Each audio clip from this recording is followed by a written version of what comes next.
Hello student, कैसे हो सभी। उम्मीद करूंगा सभी ठीक ठाक होंगे। भी सभी का स्वागत है आपके अपने यूट्यूब चैनल क्रैक एग्जाम पूरी पर। इसी चैनल पर आपको एचएससी सीटी से प्रैक्टिस सेट भी करवाए जाते हैं। आज हमारी जो सीरीज होगी केमिस्ट्री यानी कि रसायन विज्ञान से और टॉप मोस्ट इंपोर्टेंट क्वेश्चन होंगे। फिजिक्स की क्लास भी आपको कल करवाई थी, अगर वो नहीं देखी, न्यूमेरिकल बेस्ड क्लास थी, उस क्लास से भी आपको एग्जाम के अंदर एक क्वेश्चन 100% देखने को मिलेगा। क्वेश्चन नंबर 201 क्या कहता है, भी दही के अंदर कौन सा एसिड होता है, यानी कि which acid is mainly present in curd. भी वेरी वेरी इंपॉर्टेंट क्वेश्चन, अम्ल से या एसिड से रिलेटेड एग्जाम के अंदर एक क्वेश्चन आता है। अभी दही के अंदर अगर बात करें तो लैक्टिक अम्ल होता है। अभी ऑप्शन नंबर बी बिल्कुल आपका यहाँ पर क्या हो जाएगा, करेक्ट हो जाएगा। बाकी के जितने भी ऑप्शन है उसको हम डिटेल के साथ कवर करते चले जाएंगे। जैसे कि बात करें टमाटर के अंदर पूछ ले तो टमाटर के अंदर क्या होता है, अभी ऑक्जेलिक अम्ल होता है। इमली के अंदर अगर बात करें तो इमली के अंदर टार्टरिक अम्ल होता है। यहीं पर बात करें हम संतरे यानी कि ऑरेंज के अंदर सिट्रिक अम्ल होता है। और ये दोनों के दोनों इंपॉर्टेंट है, भी बहुत बार एग्जाम के अंदर क्वेश्चन आए हैं। नेटल का डंक और चींटी के डंक से, नेटल के डंक में भी और चींटी के डंक में भी मैथेनाइक अम्ल होता है। भी यहीं पर बात करें हम सिरके के अंदर, सिरके के अंदर एसिटिक अम्ल होता है। और यहीं पर बात करें अचार के अंदर एसिटिक अम्ल होता है। सोडा वाटर के अंदर कार्बनिक अम्ल होता है। ये भी स्टार दे दिया, ये भी इंपॉर्टेंट है। सेब के अंदर पूछ ले तो मौलिक अम्ल होता है। भी अंगूर के अंदर टार्टरिक अम्ल होता है। खाना पचाने के लिए यानी कि HCl हाइड्रोक्लोरिक एसिड भी, हाइड्रोक्लोरिक अम्ल भी। यहीं पर बात करें कपड़े से जंग के धब्बे हटाने के लिए ऑक्जेलिक अम्ल होता है। और ऑक्जेलिक अम्ल किसके अंदर पाया जाता है, भी टमाटर के अंदर पाया जाता है। नेक्स्ट क्वेश्चन देखिए, वेरी वेरी इंपॉर्टेंट क्वेश्चन, गली के पीले लाइट के अंदर किसका प्रयोग होता है। भी क्वेश्चन को घुमा दिया, कुछ नहीं करना। पीले लाइट यानी कि जो स्ट्रीट लाइट होती है उसके अंदर जो पीले लैंप होते हैं उसके अंदर पूछ ली कौन सी गैस भरी होती है। भी very very important question. Right answer की अगर बात करें ऑप्शन नंबर सी बिल्कुल करेक्ट हो जाएगा। भी सोडियम का प्रयोग हो, सोडियम का प्रयोग होगा। और यहीं पर बात करें कुछ डिटेल के साथ, जैसे कि बात करें एक क्वेश्चन तो यहीं पर बन सकता है, यानी कि बल्ब यानी कि बल्ब के फिलामेंट के अंदर टंगस्टन का प्रयोग होता है। हीटर का तार होता है, इसके अंदर नाइक्रोम का बना होता है। भी यहीं पर बात करें नॉन स्टिक बर्तन होते हैं, उनका ऊपरी परत पूछ ले तो टेफलॉन का होता है। और बहुत बार एग्जाम के अंदर ये क्वेश्चन भी आया है। भी नियोन तथा आर्गन का प्रयोग बल्ब के अंदर किया जाता है। नेक्स्ट क्वेश्चन देखिए, क्वेश्चन नंबर 203 भी, पदार्थ की उन अवस्थाओं में से एक है जो बहुत ही कम घनत्व वाली गैस को अत्यंत कम तापमान के तहत इंडा करके प्राप्त होती है। यानी कि कौन सी अवस्था होगी, तो राइट आंसर हो जाएगा हमारा ऑप्शन नंबर सी बिल्कुल करेक्ट हो जाएगा। भी बोस आइंस्टीन घनीभूत, इसके बारे में कुछ डिटेल के साथ पढ़ते हैं। जैसे कि बात करें बोस आइंस्टीन घनीभूत पदार्थ की उन अवस्थाओं में से एक है जिसके अंदर भी बहुत ही कम घनत्व यानी कि कम डेंसिटी वाली गैस को अत्यंत कम तापमान के साथ ठंडा करने से प्राप्त होता है। यहीं पर बात करें एल्बर्ट आइंस्टीन, एल्बर्ट आइंस्टीन हो गए, भी जर्मनी के रहने वाले थे और आइंस्टीन यहूदी धर्म को मानते थे। नेक्स्ट क्वेश्चन देखिए, क्वेश्चन नंबर 204, गैल्वेनीकरण जंग से बचाने की एक प्रक्रिया होती है जिसके अंदर भी स्टील और लोहे पर की कोटिंग का बना होता है। यानी कि स्टील और लोहे पर किसकी कोटिंग, कौन सी मेटल का। भी क्वेश्चन नंबर 204 का अगर बात करें तो राइट आंसर निकल कर आता है हमारा जिंक का प्रयोग होगा। ऑप्शन नंबर डी बिल्कुल हमारे यहाँ पर क्या हो जाएगा, भी राइट हो जाएगा। यहीं पर बात करें कुछ इंपॉर्टेंट क्वेश्चन और बन सकते हैं, जैसे कि अगर जंग लगेगा तो धातु क्या हो जाएगी, भी अक्षारण यानी कि खत्म हो जाएगी। जंग लगने पर धातु का वजन, एक क्वेश्चन यहीं पर बन सकता है, कंफ्यूज करने वाला क्वेश्चन भी एग्जाम के अंदर क्वेश्चन आ जाता है। जंग लगने पर धातु का यानी कि मेटल का वजन कम होता है या बढ़ता है। भी यानी कि वजन हमेशा ही बढ़ेगा। और घरों के अंदर जो ग्रिलें होती है खिड़की आदि की पेंटिंग के लिए भी जंगों से बचाया जा सकता है। नेक्स्ट क्वेश्चन देखिए, क्वेश्चन नंबर 205, मीथेन के जलने पर क्या होता है। भी what happen when methane burn करेगी, यानी कि मीथेन जब जलेगी तो क्या चीज, यानी कि कार्बन डाइऑक्साइड निकलेगी या फिर कार्बोनेट बनेगा या फिर CO2 और पानी निकलेगा। राइट आंसर हो जाएगा हमारा ऑप्शन नंबर डी बिल्कुल करेक्ट हो जाएगा। भी यानी कि कार्बन डाइऑक्साइड के साथ पानी भी निकलता है जब मीथेन को जलाया जाता है। भी यहीं पर बात करें मीथेन से रिलेटेड बहुत सारे इंपॉर्टेंट क्वेश्चन बन सकते हैं। मीथेन का रस ये भी बन सकता है। भी मीथेन का सूत्र क्या हो जाएगा, CH4 हो जाएगा। भी मीथेन। और यहीं पर बात करें कार्बन मोनोऑक्साइड परिवहन से निकलने वाले धुआं में होता है, यानी कि CO पूछ ले, कार्बन मोनोऑक्साइड। इतने भी परिवहन के साधन हैं उनसे जो धुआं निकलता है वो CO होती है। और CO से ही क्या बनता है, भी शीशा निकलता है। और शीशा क्या हो गया, भी स्थायी तत्व होगा। नेक्स्ट क्वेश्चन देखिए 206, निम्नलिखित में से बताना है भी कौन सा रासायनिक प्रतीकों के बारे में सच नहीं है। और ये जो क्वेश्चन है NCERT बेस्ड क्वेश्चन है, आपके एग्जाम के अंदर आने की पूरी संभावना रहेगी।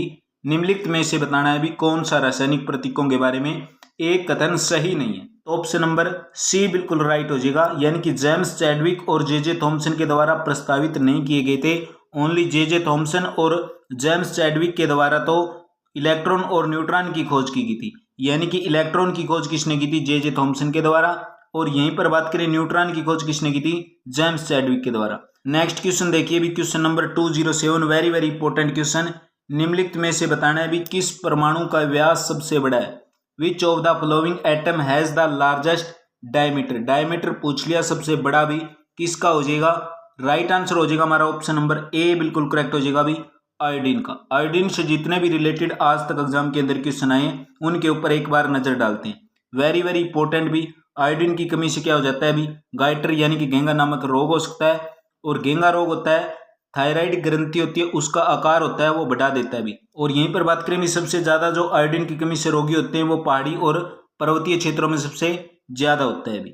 नेक्स्ट क्वेश्चन देखिए 208, किस तत्व का परमाणु क्रमांक 3 है भी?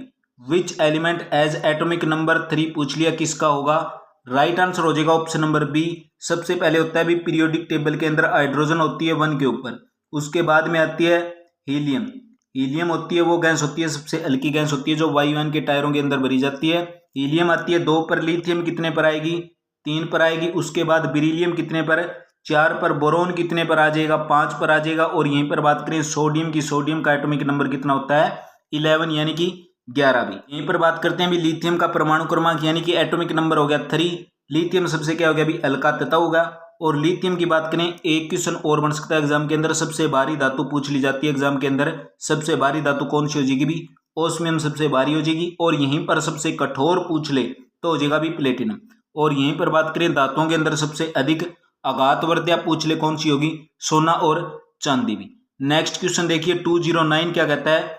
जल शोधन में कौन सी प्रक्रिया का प्रयोग किया जाता है भी? Which process is used in water purification भी। वेरी वेरी इंपॉर्टेंट क्वेश्चन, बहुत बार एग्जाम के अंदर क्वेश्चन आया है भी। जल शोधन के अंदर कौन सी प्रक्रिया का प्रयोग होगा? राइट आंसर की अगर बात करें, रिवर्स ओस्मोसिस यानी कि विपरीत प्रसारण का प्रयोग होगा भी। यहीं पर कुछ डिटेल के साथ पढ़ते हैं, जैसे कि जब 2 द्रव्य होते हैं यानी कि 2 लिक्विड चीजें होती हैं, उनके क्वथनांक में अंतर अधिक होगा तो उसके मिश्रण को हम क्या कहेंगे भी? आसवन विधि से अलग कर लेते हैं, यानी कि पृथक अलग कर लेते हैं। यहीं पर बात करें अंशिका आसवन विधि से शुद्ध डीजल, पेट्रोल और मिट्टी का तेल और कोलतार भी क्या किया जाता है भी? अलग किया जाता है। यहीं पर बात करें भाप आश्वासन विधि से एसीटोल, मेथिल एल्कोहल आदि को भी अलग किया जा सकता है। नेक्स्ट क्वेश्चन देखिए 210 क्वेश्चन क्या कहता है भी? आवर्त सारणी के न्यूनतम प्रतिक्रियाशील तत्व पूछ लिए। The list reactive element of the periodic table are भी, यानी कि आवर्त सारणी के न्यूनतम प्रतिक्रियाशील तत्व पूछ लिए, कौन से होंगे? राइट आंसर हो जाएगा हमारा ऑप्शन नंबर बी बिल्कुल करेक्ट हो जाएगा भी नोबेल गैस यानी कि उत्कृष्ट गैस। जितने भी क्वेश्चन थे नोबेल गैस से रिलेटेड इसके अंदर आपको देखने को जरूर मिल जाएंगे। यहीं पर बात करें, सबसे पहले क्वेश्चन बन सकता है एक्रिय गैस बोल सकते हो, नोबेल गैस बोल सकते हो। आवर्त सारणी के अंदर कितने एलिमेंट है भी? टोटल 6। कौन कौन से? एक helium, neon, argon, krypton, xenon और रेडान भी। यहीं पर बात करें, रेडान को छोड़कर सारी की सारी जो एक्रिय गैस वायुमंडल के अंदर पाई जाती है, रेडान को छोड़कर सारी की सारी गैसें होती है वो वायुमंडल के अंदर पाई जाती है। टोटल नोबेल गैस कितनी एलिमेंट हो गए भी? 6 हो गए। नियोन की अगर बात करें तो नियोन का प्रयोग होता है भी लैंपों के अंदर और ट्यूब के अंदर। यहीं पर बात करें आवर्त सारणी, ये भी क्वेश्चन बहुत बार इंपॉर्टेंट है भी। आवर्त सारणी है किसने बनाया था भी? मेंडलीव के द्वारा। और यहीं पर बात करें आधुनिक आवर्त सारणी किसने नियम दिया था? मोजले के द्वारा भी। मोजले के द्वारा आधुनिक आवर्त सारणी का नियम दिया गया था। नेक्स्ट क्वेश्चन देखिए क्वेश्चन नंबर 211, परमाणु बम का आविष्कार करने वाली टीम का हिस्सा निम्नलिखित में से कौन थे? यानी कि परमाणु बम का आविष्कार किसने किया था? तो हमारा राइट आंसर निकल कर आता है भी जूलियस ओपनहीमर। जूलियस ओपनहीमर के द्वारा भी। जॉन डोल्टन ने क्या किया था भी? परमाणु सिद्धांत के बारे में। परमाणु सिद्धांत किसने दिया था? जॉन डोल्टन के द्वारा। जूलियस ओपनहीमर के बारे में पढ़ते हैं तो जूलियस ओपनहीमर से क्या हो जाएगा भी? यानी कि ओपनहीमर को परमाणु बम का जनक भी बोला जाता है भी। वेरी वेरी इंपॉर्टेंट, परमाणु बम का जनक बोला जाता है। और यहीं पर क्वेश्चन कंफ्यूज करने वाला होता है, परमाणु कार्यक्रम का भारत के अंदर जनक पूछ ले तो डॉक्टर ओमी जहांगीर बाबा हो जाएंगे भी। परमाणु कार्यक्रम का भारत के अंदर जनक पूछ ले तो डॉक्टर ओमी जहांगीर बाबा हो जाएंगे। यहीं पर बात करें परमाणु ऊर्जा के जनक पूछ ले, एरिकन फर्मी थे भी। परमाणु ऊर्जा के जनक हो जाएंगे एरिकन फर्मी थे। और यहीं पर बात करें परमाणु बम था वो 6 अगस्त और 9 अगस्त को कहां पर भी 1945 के अंदर जापान पर गिराया गया था, यानी कि जापान के शहर हिरोशिमा और नागासाकी ऐसा कुछ करके है। क्वेश्चन नंबर 212 देखिए भी गर्म हवा के गुब्बारों में से कौन सी गैस प्रयोग की जाती है, which gas is used in hot air balloon भी। क्वेश्चन नंबर 212 का राइट आंसर हो जाएगा ऑप्शन नंबर बी, प्रोपेन का प्रयोग होगा भी। ऑप्शन नंबर बी बिल्कुल हमारे यहाँ पर क्या हो जाएगा, राइट हो जाएगा। और यहीं पर बात करें सबसे हल्की गैस तो कौन सी हो जाएगी, हाइड्रोजन गैस हो जाएगी सबसे हल्की गैस, बल्कि गुब्बारों के अंदर हीलियम और हाइड्रोजन गैस ही भरी जाती है। वायुयान के टायर होते हैं उसके अंदर भी आपको बताया था हीलियम का प्रयोग होता है। रॉकेट के अंदर ऑक्सीजन और हाइड्रोजन ईंधन के रूप में इस्तेमाल होता है। नेक्स्ट क्वेश्चन देखिए, क्वेश्चन नंबर 213, निम्नलिखित गैसों में से कौन सी गैस तीखी है, कौन सी गैस तीखी है, वेरी वेरी इंपॉर्टेंट क्वेश्चन भी। राइट आंसर हो जाएगा हमारा ऑप्शन नंबर ए बिल्कुल करेक्ट हो जाएगा भी, अमोनिया। यहीं पर इसके बारे में पढ़ते हैं, जैसे कि अमोनिया सल्फेट का रासायनिक सूत्र पूछ ले तो क्या हो जाएगा भी, NH4 2SO4 होता है अमोनिया सल्फेट का केमिकल फॉर्मूला। की मात्रा की अगर बात करें तो लगभग 25% होती है भी। और यहीं पर बात करें अमोनिया सल्फेट का उपयोग चूना रहित भूमि के अंदर नहीं किया जाता भी। नेक्स्ट क्वेश्चन देखिए, क्वेश्चन नंबर 214, निम्नलिखित में से बताना है भी किसे ग्रीन हाउस गैसों के अंदर शामिल नहीं किया जा सकता, किसे ग्रीन हाउस गैसों के अंदर शामिल नहीं किया जा सकता। Which of the following can not be included in green house gases, किसको नहीं किया जा सकता, यानी कि नाइट्रस ऑक्साइड भी हो जाएगा बिल्कुल ठीक, कार्बन डाइऑक्साइड भी बिल्कुल ठीक है, मीथेन भी बिल्कुल ठीक है, फास्फाइन का भी। ऑप्शन नंबर डी बिल्कुल हमारे यहाँ पर क्या हो जाएगा, राइट हो जाएगा। यहीं पर बात करें फास्फाइन है वो गैस है, वो ग्रीन हाउस गैस नहीं है। और यहीं पर बात करें नाइट्रस ऑक्साइड का रासायनिक नाम पूछ ले तो N2O भी। और N2 होती है ये कौन सी गैस होती है, असाने वाली गैस होती है। और इसका उपयोग की अगर बात करें तो चिकित्सा के अंदर उपयोग किया जाता है। गोबर गैस होती है, उसके अंदर मीथेन की अगर मात्रा पूछ ले तो 65% तक होती है। और एक क्वेश्चन और बन सकता है भी, जलवायु परिवर्तन के लिए मुख्यतः जिम्मेदार कौन सी गैस होती है, जलवायु परिवर्तन के लिए बात करें तो CO2 होती है, यानी कि कार्बन डाइऑक्साइड भी। नेक्स्ट क्वेश्चन देखिए, क्वेश्चन नंबर 215, अम्ल वर्षा का पीएच मान कितना होता है भी, what is the pH value of acid rain भी। वेरी वेरी इंपॉर्टेंट क्वेश्चन, अम्ल वर्षा का पीएच मान कितना होता है, राइट आंसर हो जाएगा भी 5.5 से कम होता है। और ये पीएच की बात करें तो पीएच सबसे पहले किसने दिया था भी, पीएच सोरेंस नाम के व्यक्ति ने दिया था। कब दिया था भी, 1909 के अंदर दिया था। पीएच की वैल्यू होती है, यानी कि पीएच किसके ऊपर डिपेंड होता है, अगर पीएच की बात करें तो पीएच होता है भी 0 से लेकर 14 तक होता है, जिसके अंदर 7 पर क्या होता है, उदासीन होता है। और जो 7 से कम होंगे सारे के सारे क्या होंगे भी, एसिड यानी कि अम्ल होंगे। 7 से ज्यादा होंगे तो क्या होंगे भी, बेस यानी कि क्या होंगे भी, 7 से ज्यादा वाले तो हो जाएंगे भी अक्षार, और 7 से कम वाले हो जाएंगे उदासीन। अगर पानी का पीएच की बात करें तो 7 ही होता है, यानी कि वाटर का कितना होता है भी, 7 होता है। अम्ल वर्षा ही क्यों बोलते हैं, क्या इसके अंदर कैसा कारण है भी, यानी कि अम्ल वर्षा के अंदर बात करें तो SO2 यानी कि सल्फर डाइऑक्साइड, SO3 और NO भी नाइट्रस ऑक्साइड यानी कि जल के साथ क्रिया करके सल्फ्यूरिक अम्ल या सल्फ्यूरिक वर्षा जल के साथ अम्ल पृथ्वी पर आ जाते हैं, और इन्हीं को ही क्या बोलते हैं भी, अम्ल वर्षा बोलते हैं। और जो हमारा शरीर है, यानी कि हमारा शरीर किसके ऊपर डिपेंड करता है, 7 से लेकर 7.8 pH के बीच में कार्य करता है। 7 से लेकर 7.8 के बीच के अंदर कार्य करता है। यहीं पर बात करें अगर मुंह का पीएच मान 5.5 से कम हो जाए तो दांतों का क्या हो जाएगा भी, अक्षय यानी कि नुकसान होने लग जाएगा। क्वेश्चन नंबर 216, परमाणु रिएक्टर के अंदर खंडन प्रतिक्रिया की दर को नियंत्रित करने के लिए किसका प्रयोग होगा भी, किसका प्रयोग होगा, to control the rate of the fusion reaction in nuclear reactor is used.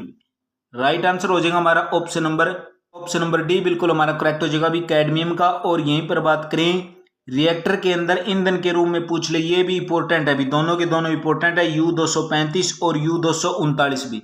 Reactor में ईंधन के रूप में U235 और U239 का प्रयोग होगा। यहीं पर बात करें भी कैडमियम या बोरोन छड़ का प्रयोग किया जाता है, जिसके अंदर 2 न्यूट्रॉनों का क्या होता है भी, अवशोषण होता है। यहीं पर बात करें रिएक्टर के अंदर रिएक्टर में मंदक के रूप में भारी जल का भी और ग्रेफाइट का प्रयोग होता है। रिएक्टर में मंदक के रूप में भारी जल का और ग्रेफाइट का प्रयोग होगा।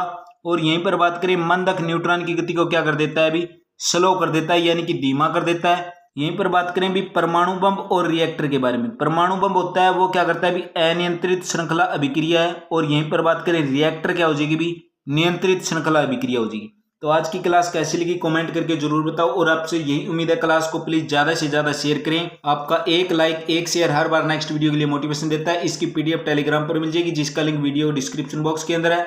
मिलते हैं फिर नेक्स्ट वीडियो के अंदर।